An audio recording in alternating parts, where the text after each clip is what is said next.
ಒಂದು ಚಿಕ್ಕ ಹಳ್ಳಿಯಲ್ಲಿ ಸಾವಿತ್ರಿ ಅಜ್ಜಿ ಎಂಬ ವೃದ್ಧೆ ವಾಸಿಸುತ್ತಿದ್ದಳು. ಅವಳಿಗೆ ಯಾರೂ ಇರಲಿಲ್ಲ, ಒಂಟಿಯಾಗಿ ಬದುಕುತ್ತಿದ್ದಳು. ಒಂದು ಸಂಜೆ ಮಳೆ ಸುರಿಯುತ್ತಿದ್ದಾಗ ಅವಳು ರಸ್ತೆಯ ಬದಿಯಲ್ಲಿ ಒಂದು ಸಣ್ಣ ಹುಡುಗನನ್ನು ನೋಡಿದಳು. ಅವನು ಅಳುತ್ತಾ ಹಸಿವಿನಿಂದ ನಡುಗುತ್ತಿದ್ದ. ಅಜ್ಜಿ ಅವನನ್ನು ತಕ್ಷಣ ಮನೆಗೆ ಕರೆದುಕೊಂಡು ಹೋದಳು. ಇಂದಿನಿಂದ ನೀನು ನನ್ನ ಮಗ. ಅವನಿಗೆ ಅವಳು ಹೆಸರಿಟ್ಟಳು ದೇವ್. ಸಾವಿತ್ರಿ ಅಜ್ಜಿ ದೇವ್ನು ತುಂಬ ಪ್ರೀತಿಯಿಂದ ಬೆಳೆಸಿದಳು. ತಾನೇ ಊಟ ಬಿಡುತ್ತಿದ್ದಳು, ಆದರೆ ಅವನಿಗೆ ತಿನ್ನಿಸುತ್ತಿದ್ದಳು. ಅವನ ಓದಿಗಾಗಿ ತನ್ನಲ್ಲಿದ್ದ ಒಂದೇ ಚಿನ್ನದ ಸರವನ್ನು ಮಾರಿಬಿಟ್ಟಳು. ನೀನು ದೊಡ್ಡವನಾಗಬೇಕು ಮಗ.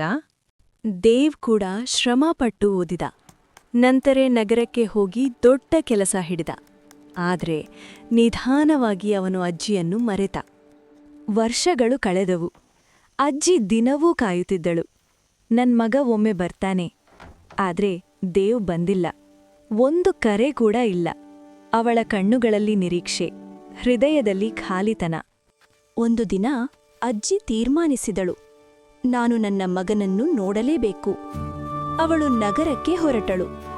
ಹಲವಾರು ದಿನಗಳ ಪ್ರಯಾಣದ ನಂತರ ದೇವ್ ಕೆಲಸ ಮಾಡುವ ದೊಡ್ಡ ಕಂಪನಿಗೆ ತಲುಪಿದಳು. ಅವಳ ಮುಖದಲ್ಲಿ ಹೆಮ್ಮೆ. ನನ್ನ ಮಗ ದೊಡ್ಡವನಾಗಿದ್ದಾನೆ. ಅವಳು ದೇವ್ ಮುಂದೆ ನಿಂತಳು. ಮಗ, ನಾನ್ ಬಂದೆ. ದೇವ್ ಕೆಲವು ಕ್ಷಣ ನೋಡಿದ, ಆದರೆ ಸುತ್ತಲಿನ ಜನರ ಮುಂದೆ ಹೇಳಿದ, ಸೆಕ್ಯೂರಿಟಿ, ಈ ಅಜ್ಜಿಯನ್ನು ಹೊರಗೆ ಕಳುಹಿಸಿ, ನನಗಿವರು ಗೊತ್ತಿಲ್ಲ. ಆ ಮಾತುಗಳು ಸಾವಿತ್ರಿ ಅಜ್ಜಿಯ ಹೃದಯವನ್ನು ಒಡೆದವು. ಅವಳು ಮಾತಾಡದೆ ಹೊರಟಳು. ಕೆಲವು ತಿಂಗಳ ನಂತರ ದೇವ್ ಜೀವನ ಕುಸಿತವಾಯಿತು. ಜಾಬ್ ಹೋಯಿತು, ಹಣ ಮುಗಿದಿತು, ಸ್ನೇಹಿತರು ದೂರಾದರು. ಅವನು ಒಬ್ಬನೇ ಉಳಿದ. ಅವನಿಗೆ ಅಜ್ಜಿಯ ನೆನಪು ಬಂತು. ಅವನು ಹಳ್ಳಿಗೆ ಓಡಿದ.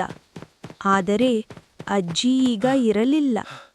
ಒಬ್ಬ ಹಳ್ಳಿಯವರು ಹೇಳಿದರು, ಅವಳು ಕೊನೆಯವರೆಗೂ ನಿನ್ನ ಹೆಸರೇ ಹೇಳುತ್ತಾ ಇದ್ದಳು.